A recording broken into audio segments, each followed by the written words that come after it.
తెలుగు భాషాభిమానానికి నిదర్శనంగా నిలిచే ఓ ప్రత్యేక కథనం ఇప్పుడు మీకోసం. సుమారు 125 క్రితమే తెలంగాణలో తెలుగు భాషా వ్యాప్తికై కృషి చేశారు ఆ సోదరులు. నిజాం పాలనలో మాతృభాషా నిర్బంధాల మధ్య అక్షర సాగరాన్ని మధించారు ఆ అన్నదమ్ములు. ఇంటినే సాహిత్యశాలగా మలిచి విద్యాదానం చేశారు ఆ విద్వాంసులు. వొద్దిరాజు సీతారామచంద్రరావు, రాఘవ రంగారావు ఇద్దరూ వొద్దిరాజు సోదరులుగా ప్రసిద్ధి పొందారు. వరంగల్ జిల్లాలోని ఇనుగుర్తి గ్రామం వీరి జన్మస్థలం. ఆ చిన్న గ్రామమే వీరి సాహిత్య సాంస్కృతిక సేవకు నిలయమయ్యింది. వొద్దిరాజు వారి కృషిని మనం అంచనా వేదలుచుకుంటే ప్రధానంగా మనకు కనిపించేది ఒకటి, వారు తమ రచనల ద్వారా చేసే సేవ. రెండవది, తమ యొక్క కవిత్వం ద్వారా చేసిన సేవ.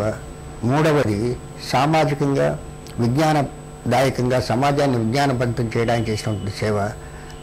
ఇవి ప్రధానంగా కనబడతాయి. తమ యొక్క రచనల్లో దోషాలు ఎలా చేస్తారు, భాషా పరిజ్ఞానం సరిగా లేనప్పుడు ఎన్ని దోషాలు చేస్తారు, ఆ దోషాలన్నింటినీ కూడా ఉదాహరణగా చెప్పి పద్యాలు రాశారు.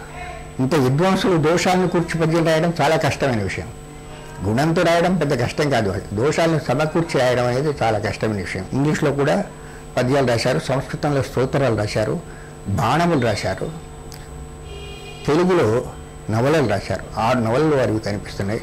ఇంకా నాటకాలు ఉన్నవి, పద్యకావ్యాలు ఉన్నవి. సౌదామిని పరిణయం అనే ఒక అద్భుతమైన ప్రబంధం ఉంది. దాన్ని కాకతీయ విశ్వవిద్యాలయం వాళ్ళు ఒక 30 ఏళ్ల క్రితం అచ్చు వేశారు. ఇలాంటి అనేకమైన రచనలు వారు చేసి సమాజంలో ఒక నూతనమైన ఉత్తేజానికి, నూతనమైన మార్పుకు సంకేతంగా ఇవన్నీ రావడం జరిగింది. ఉర్దూ భాష రాజ్యమేలుతున్న రోజుల్లో తెలుగు సాహితీ చైతన్యానికి సాక్ష్యాలు వారి రచనలు. సంప్రదాయాలను సమర్థిస్తూనే ఆధునిక భావాలకు ప్రచారం కల్పించారు. తెలుగుతో పాటు 10 భాషల్లో నిష్ణాతులైన వారు 100కు పైగా రచనలు చేశారు. వాటిలో కొన్ని అలభ్యములు, మరికొన్ని అముద్రితాలు. కొన్ని రచనలు మాత్రం నేడు అందుబాటులోకి వచ్చాయి. మగ సంసారం, మేనరికం, దుష్ట పంచాయితీ వంటి నాటక సంపుటాలు, నీవేనా పేరిట కథ, కవిత్వం, అనాథబాల అనే పద్యకావ్యం, హరివిల్లు పేరుతో పద్య కవితల సంపుటి ముద్రణ పొందాయి. అన్నీ కూడా వేటికవే ఒక ఉత్కృష్టమైనటువంటి రచనలుగా మనం చెప్పుకోవచ్చు. ఇందులో ఇది గొప్పది, ఇది మంచిది, ఇది చెడుదని చెప్పుకోవడానికి లేదు. హరివిల్లు అనేటువంటి పద్యాలు అది నిజంగా ఇంద్రధనుసులో ఉన్నటువంటి రంగులు మన మనసులను ఎలా అలరిస్తాయో అలా ఉన్నాయి.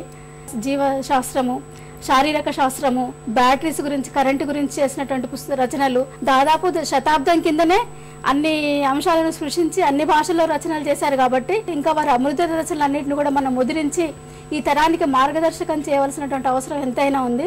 వీరి గురించి పాలపిట్ట మాసపత్రిక ప్రత్యేక సంచికను వెలువరించింది.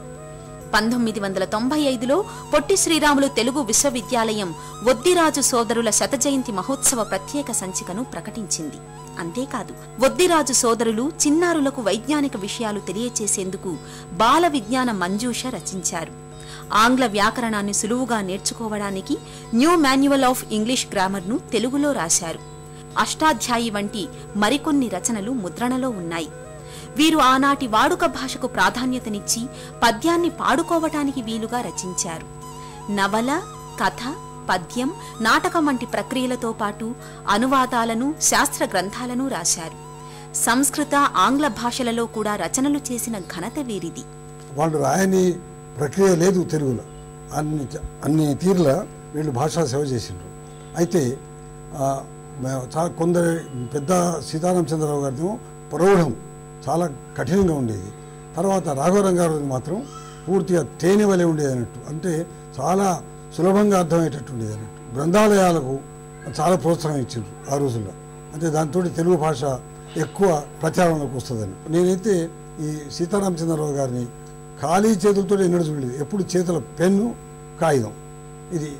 తర్వాత రాఘవరంగారావు గారేమో అందరికీ పాఠాలు చెప్పటం. ఏప్రిల్ 4న హైదరాబాద్లోని సుందరయ్య విజ్ఞాన కేంద్రంలో వీరి రచనల ఆవిష్కరణ సభ ఆనందోత్సాహాలతో జరిగింది. పలువురు సాహితీ ప్రముఖులు వీరి రచనల ప్రాధాన్యతను, ఆ రోజుల్లో వీరు చేసిన భాషా సేవను వివరించారు. వీరి గ్రంథాలను అచ్చువేయించి వెలుగులోకి తేవటానికి వారి వారసులు, శ్రేయోభిలాషులు ఎంతగానో శ్రమిస్తున్నారు.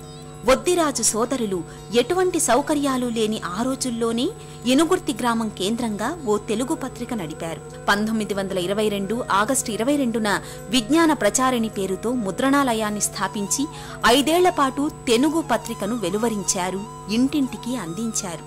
వారి ఇంట్లో పట్టునే అచ్చుశాల పెట్టి విజ్ఞాన ప్రచారిణి ముద్రణాలయం అనే పేరుతో ఒక అచ్చుశాల. ఆ అచ్చు ఆనాటి యంత్రాలకు కరెంటు లేదు, ఎలక్ట్రికల్ తోటి నడవదు, కాళ్ళతోటి తొక్కుతుంటే గిర్ర దిరుక్కుంటూ అచ్చు వేసేది. అంత కష్టపడుకుంటూ ఆ పల్లెటూరులో కాగితాలు లేక ఏమి లేక మాన్కోటకు పోయి కాగితం కొనుక్కొచ్చేది.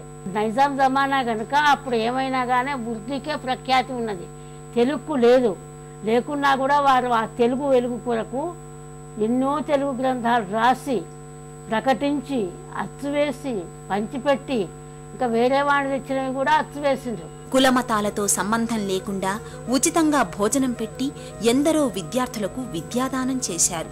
తెలంగాణ సంస్కృతికి చిహ్నమైన బతుకమ్మను స్వయంగా చేసేవారు. కమ్మరం, కుమ్మరం, వడ్రంగి వంటి పనులు కూడా వీరికి వచ్చు.